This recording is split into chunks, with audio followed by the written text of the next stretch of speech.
হযরত ওমর রাদিয়াল্লাহু তাআলা আনহু এর শাহাদাতের ঘটনা শোনাবো। হযরত ওমর রাদিয়াল্লাহু তাআলা আনহু তখন মুসলিম জাহানের দ্বিতীয় খলিফা ছিলেন। কিছু সাথী নিয়ে মদিনার একটি পথ ধরে চলছেন। পথের পাশেই একটি দোকান চোখে পড়ল তার। দোকানটি ছিল অগ্নি উপাসক আবু লুলুর। খলিফা প্রবেশ করলেন দোকানটিতে। আবু লুলুকে প্রশ্ন করলেন, তোমার পেশা কি? আবু লুলু উত্তর দিল, আমি লৌহকার এবং ছোতার, পেষণ যন্ত্র তথা জাতাও তৈরি করি।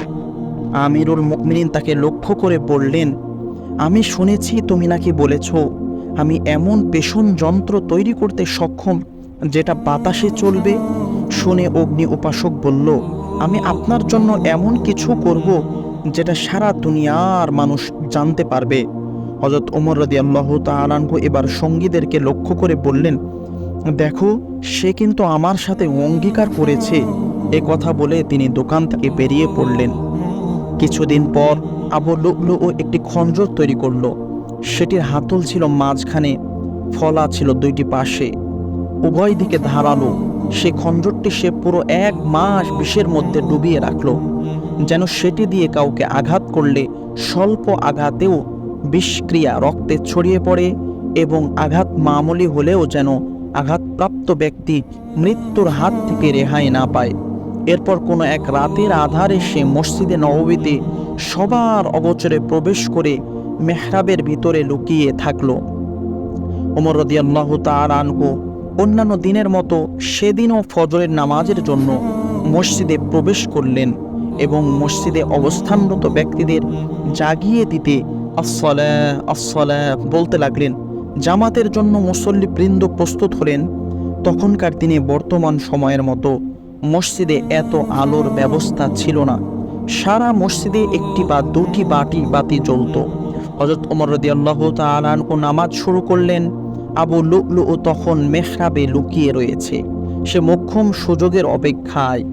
আমিরুল মুমিনিনকে আঘাত করার জন্য সে দ্বিতীয় রাকাতকে বেছে নিল, যেন মহল্লার সবাই জামাতে থাকে এবং তার পালিয়ে যেতে খুবই সহজ হয়।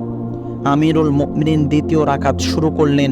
সূরা ফাতিহা কেবল শুরু করেছেন, আলহামদুলিল্লাহি রাব্বিল আলামিন, যখনই নাকি ইয়্যাকা না'বুদু ওয়া ইয়্যাকা নাস্তাঈন পর্যন্ত পৌঁছেছেন, আবু লুলু হায়নার মতো তার উপর ঝাঁপিয়ে পড়েছে। মুহূর্তে আঘাতে জর্জরিত করে দিয়েছে তাকে। একটি বুকে, অপরটি পার্শ্বদেশে এবং শরীরের বিভিন্ন স্থানে আরও কয়েক। সবচেয়ে গুরুতর আঘাত ছিল তার তলপেটে। নাভির নিচের অংশে পুরো খঞ্জরটি ঢুকিয়ে হেঁচকা টানে ফেড়ে ফেলে দিয়েছিল তার পেট। জখম এতটাই বড় হয়ে গিয়েছিল যে এতে আমিরুল মুমিনের অন্ত্রের কিছু অংশ বাইরে বেরিয়ে এসেছিল। তিনি একটি চিৎকার দিয়ে মাটিতে লুটিয়ে পড়লেন। এবার আবু লুলু এর পালানোর পালা। নামাজের কাতারে থাকা মুসল্লিদের বিষাক্ত খঞ্জর দিয়ে ডানে বামে আঘাত করতে করতে দরজার দিকে এগিয়ে যায় সে। এ সময় মোট 13 জন মুসল্লিকে আঘাত করে আবু লুলু। এর মধ্যে 7 জনই তৎক্ষণাৎ শাহাদত বরণ করেন। তাকে ধরতে অন্যরা পিছু নিলে রক্তাক্ত খঞ্জর নিয়েই সে ঘুরে দাঁড়ায় এবং কেউ কাছে এলেই তাকে আঘাত করতে উদ্যত হয়। হযরত আব্দুর রহমান বিন আউফ রাদিয়াল্লাহু আনহু তার নিকটবর্তী হয়ে গেলে তাকেও আঘাত করতে উদ্যত হয় আবু লুলু। তিনি একটি পিছিয়ে আসেন এবং পিছিয়ে আসার পর নিজের গায়ের চাদরটি খুলে ছুঁড়িয়ে সেটি ছুঁড়ে দেন আবু লুলুর দিকে। চাদরটি তার শরীরের উপর গিয়ে পড়ে এবং শরীর আবৃত করে ফেলে। এক পর্যায়ে তার পুরো শরীর জড়িয়ে যায়। এবার সাহাবীরা তার দিকে এগিয়ে যান। আবু লুলু বুঝে ফেলে সে ধরা পড়ে যাচ্ছে, আর রেহাই তার নেই। এবার নিজের গলায় বিষাক্ত ছুরিটি চালিয়ে দেয় এবং মৃত্যুর কোলে ঢলে পড়ে। তারপর সংক্ষিপ্ত 2টি ছোরা দিয়ে নামাজ শেষ করা হয়। আব্দুল্লাহ বিন ওমর রাদিয়াল্লাহু আনহুমা বলেন, আমরা আমিরুল মুমিনের কাছে গিয়ে দেখি তার ক্ষতগুলো থেকে অনর্গল রক্ত ঝরছে। আমি রক্ত বন্ধ করার জন্য আমার হাতটি তার তল পেটে চেপে ধরতে চাইলাম, কিন্তু আফসোসের বিষয় ক্ষতটি এত বড় ছিল যে আমার হাত তার পেটের ভিতরে ঢুকে যায়। তৎক্ষণাৎ আমি নিজের পাগড়ি খুলে আব্বাজানের ক্ষত স্থানে বেঁধে দেই। ততক্ষণে তিনি জ্ঞান হারিয়েছেন। আমরা তাকে নিয়ে বিছানায় শুইয়ে দিই। আমিরুল মুমিনিন শয্যাশায়ী। আমরা তার জ্ঞান ফেরানোর জন্য নানাভাবে চেষ্টা করতে থাকি, কিন্তু কিছুতেই তার জ্ঞান ফিরছিল না। এভাবেই অনেক সময় কেটে গেল। সূর্য উদিত হলো। একজন বুদ্ধি করে তার কাছে গিয়ে উচ্চস্বরে বলতে শুরু করলেন, আসসালাহ ইয়া আমিরুল মুমিনিন। এক সময় আমিরুল মুমিনিন চোখ খুললেন এবং ডানে এবং বামে তাকালেন। উপস্থিত সবার চোখে অশ্রু, পর্দার ওপার থেকেও চাপা কান্নার শব্দ ভেসে আসছে। নিজের শরীর ব্যথায় ভারী, পরনের পোশাকে ছোপ ছোপে রক্ত। এমত অবস্থায় জ্ঞান ফিরে আমিরুল মুমিনিন অন্য কোনো কথা না বলেই প্রথম প্রশ্ন করলেন, মুসল্লিরা কি নামাজ পড়তে পেরেছেন? তোমরা সালাত আদায় করেছো কিনা? সবাই সমস্যার জবাব দিল, জি আমিরুল মুমিনিন, আমরা নামাজ আদায় করেছি। তাদের জবাব শুনে তিনি বললেন, আলহামদুলিল্লাহ। যে ব্যক্তি নামাজ ছেড়ে দেয়, ইসলামে তার কোনো অংশ নেই। ওমর রাদিয়াল্লাহু তাআলা আনহু এবার পুত্র আব্দুল্লাহ রাদিয়াল্লাহু আনহুর কাছে ওজুর পানি চাইলেন। তখন সবাই ধারণা করেছিল হয়তো তিনি পানি পান করার জন্য পানি চাচ্ছেন, কিন্তু না, তিনি ওজুর পানি চেয়েছেন। তিনি বললেন, আমাকে ওজুর পানি দাও। আমি ফজরের নামাজ শেষ করতে পারিনি। পানি আনা হলো।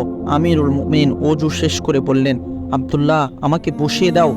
আব্দুল্লাহ ইবনে ওমর রাদিয়াল্লাহু তাআলা বললেন, আব্বাজান, আপনি এভাবেই নামাজ আদায় করতে পারেন। ওমর রাদিয়াল্লাহু তাআলা কঠোর হয়ে পুনরায় নিজেকে বসিয়ে দেওয়ার নির্দেশ দিলেন।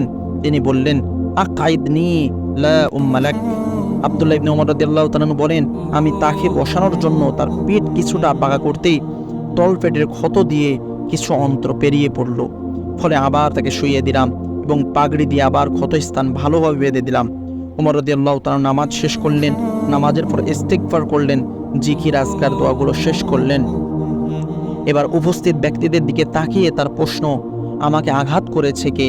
নামাজ শেষ করার আগ পর্যন্ত তিনি নিজের আঘাত সম্পর্কে একটি প্রশ্নও করেননি।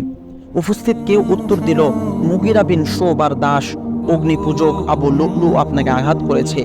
এই কথা শুনে তিনি বললেন, আলহামদুলিল্লাহ, এমন ব্যক্তি আমাকে আঘাত করেছে যে এক আল্লাহ তাআলার জন্য একটি সেজদাও করেনি। তিনি কোনো মুসলিমদের হাতে আঘাতপ্রাপ্ত না হয় এবং মুসলমানদের অন্তদ্বন্দ্বের কারণ না হয় শুকরিয়া আদায় করলেন। এরপর ঘরে হেকিম প্রবেশ করলেন। তিনি এক পেয়ালা দুধ আনিয়ে আমিরুল মুমিনিনকে পানি পান করাতে বললেন। দুধ আনা হলো, তিনি পান করলেন, কিন্তু কিছুক্ষণের মধ্যেই তার ক্ষত স্থান দিয়ে বেরিয়ে পড়লো, অর্থাৎ দুধ বেরিয়ে যেতে লাগলো। হেকিম হতাশ হয়ে বেরিয়ে গেলেন। বেরিয়ে যাওয়ার সময় ওমর রাদিয়াল্লাহু তাআলা আনহু হেকিমের দিকে তাকিয়েছিলেন। তার কাপড়টি মাটিতে ছুঁয়ে যাচ্ছিল। ওমর রাদিয়াল্লাহু তাআলা হেকিমকে লক্ষ্য করে বললেন, কাপড় উঠিয়ে পড়েন, এটি আপনার কাপড়কে সুরক্ষা করবে এবং আল্লাহ তাআলার ভয় আপনার অন্তরে প্রবেশ করিয়ে দেবেন। এভাবে প্রায় 3 দিন অতিবাহিত হওয়ার পর আমিরুল মুমিনিন হযরত ওমর রাদিয়াল্লাহু তাআলা আনহু শাহাদাত বরণ করেন।